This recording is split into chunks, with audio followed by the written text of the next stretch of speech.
Welcome to the Success in Africa podcast with Dr. Modupe, your weekly dose of leadership vitamins to make you successful in Africa. Hello and welcome to the Success in Africa podcast episode 39. My name is Dr. Modupe Taylor Pierce, and I am a scholar and practitioner of leadership and organizational development. Simply put, I study what makes people successful.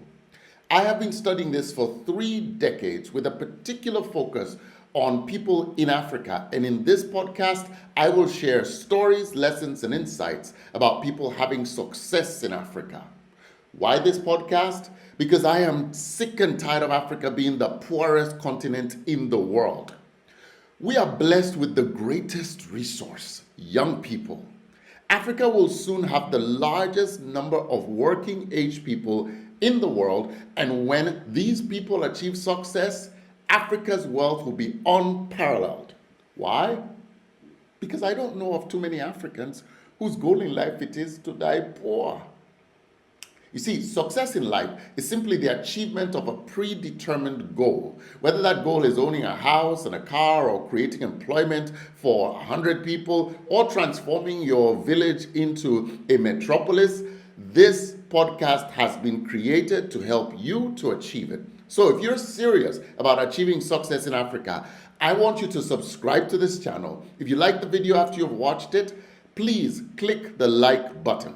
This podcast is brought to you courtesy of BCA Leadership, the largest leadership enhancement company in Africa.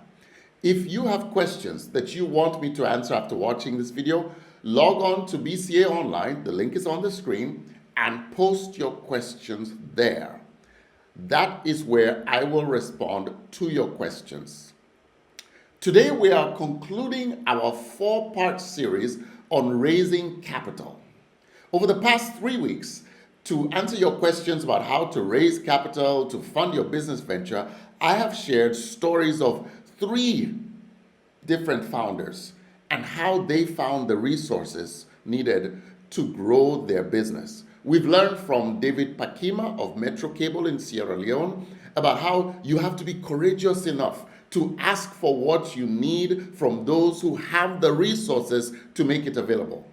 We've learned from Sam Turiatunga of Tersam Investments, the makers of Uhuru fruit drinks in Uganda, that not all capital investments have to be in cash.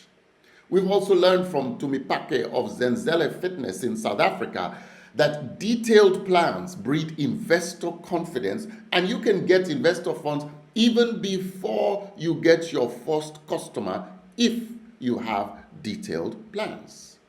Today, we're going to learn from the journey of another successful African founder, the founder of Snow Trading.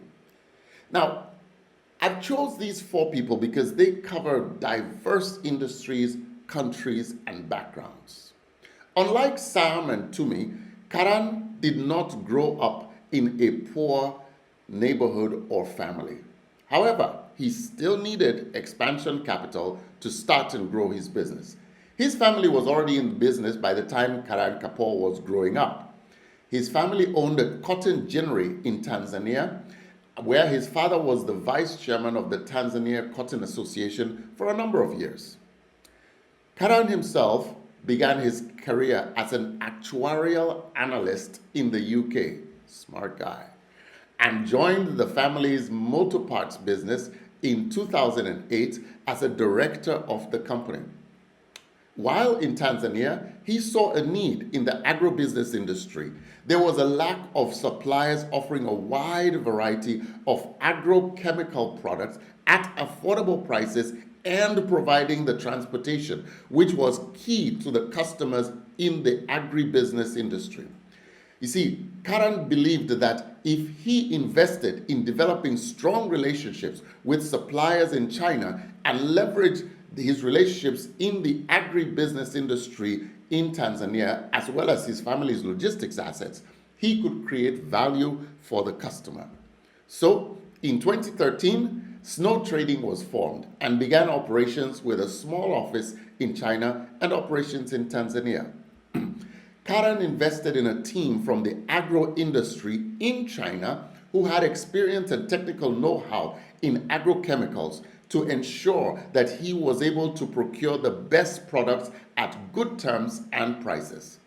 However, he still had a challenge because growing his business required significant amount of working capital because of the large volumes of product needed to be traded and also the large distances that the product needed to travel between continents and also within the African continent, and the significant lag time between the time when Snow Trading purchased the chemicals from suppliers and the time when the company would be paid by its customers in Africa.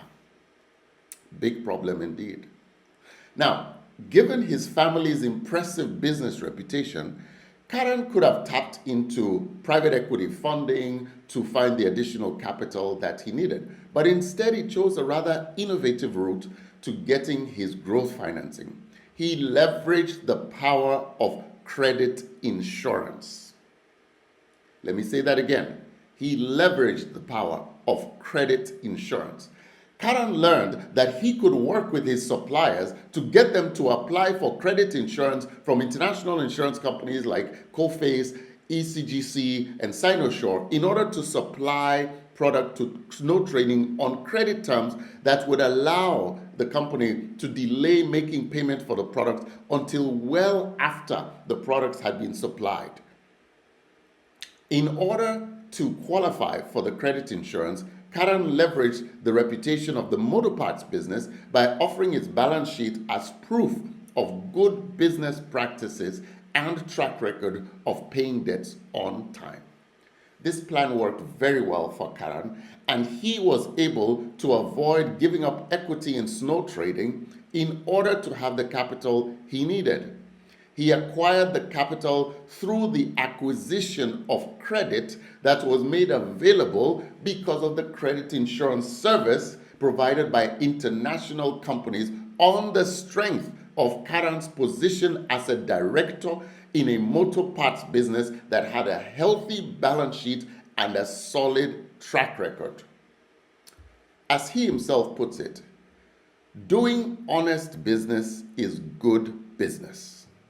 By being open with our suppliers, we have been able to stretch our capital through credit to grow into many markets in Africa without a ton of debt or equity partners.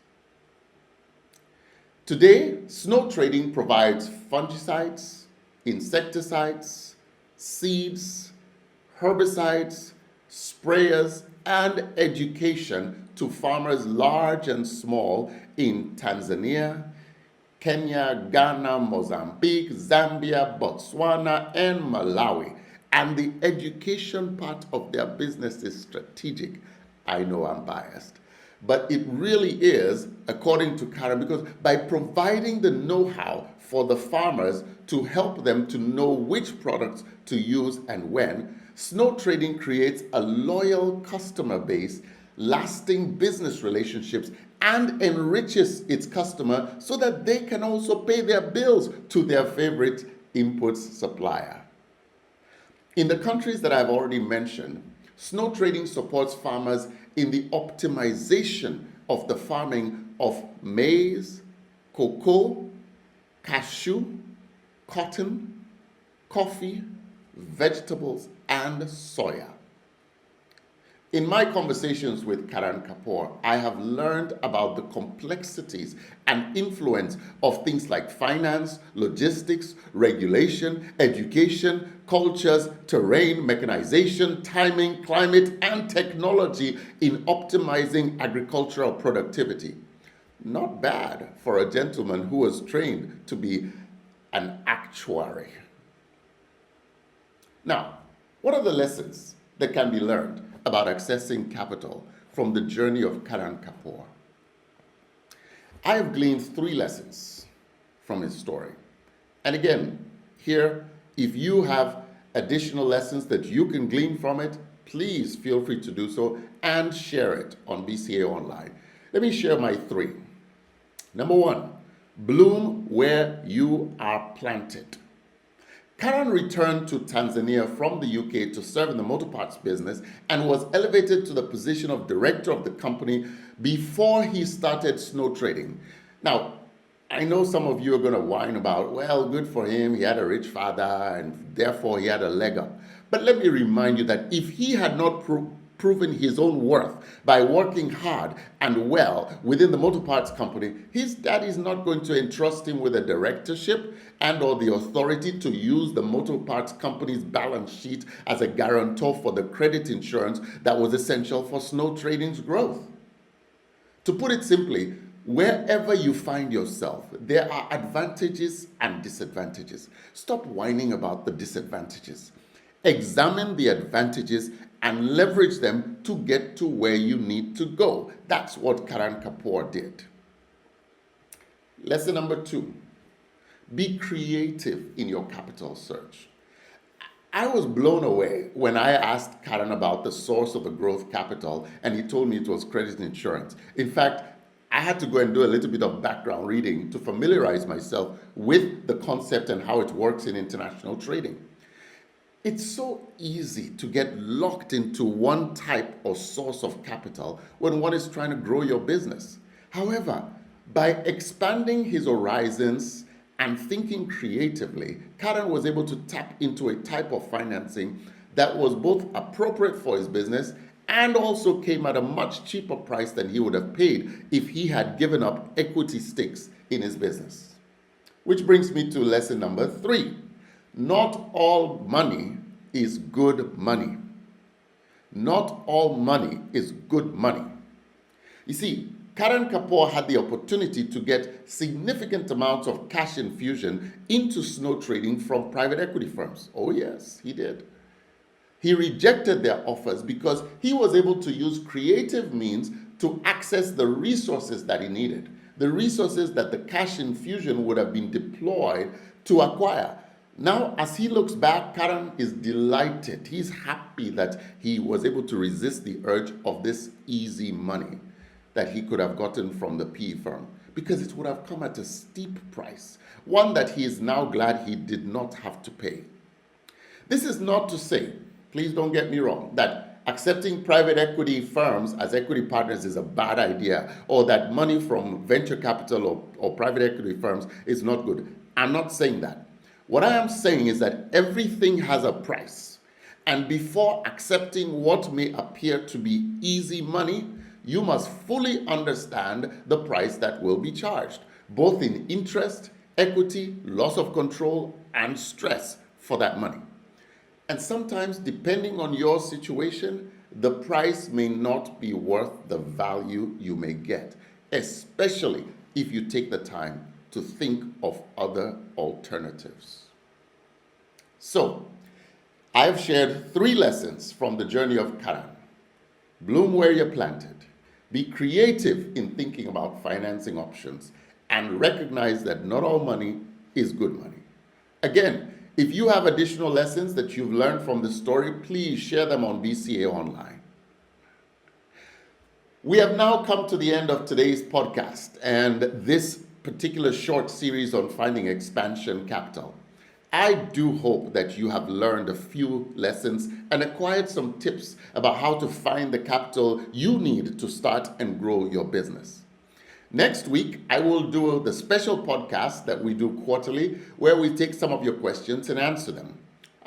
So if you have questions about this podcast or any of the previous podcasts that you've watched, go to BCA Online, post your questions there. You never know, I might pick one of those questions to answer during our special quarterly Q&A session next week.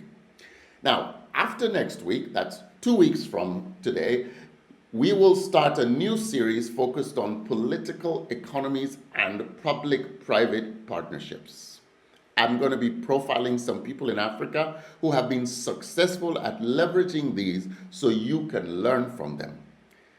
Thank you for listening or watching. Don't forget to subscribe to this channel and like this video. Tell your friends about it, because together we can transform our beloved continent of Africa. See you next week. Tomorrow belongs to those people who prepare for it today. See you next week.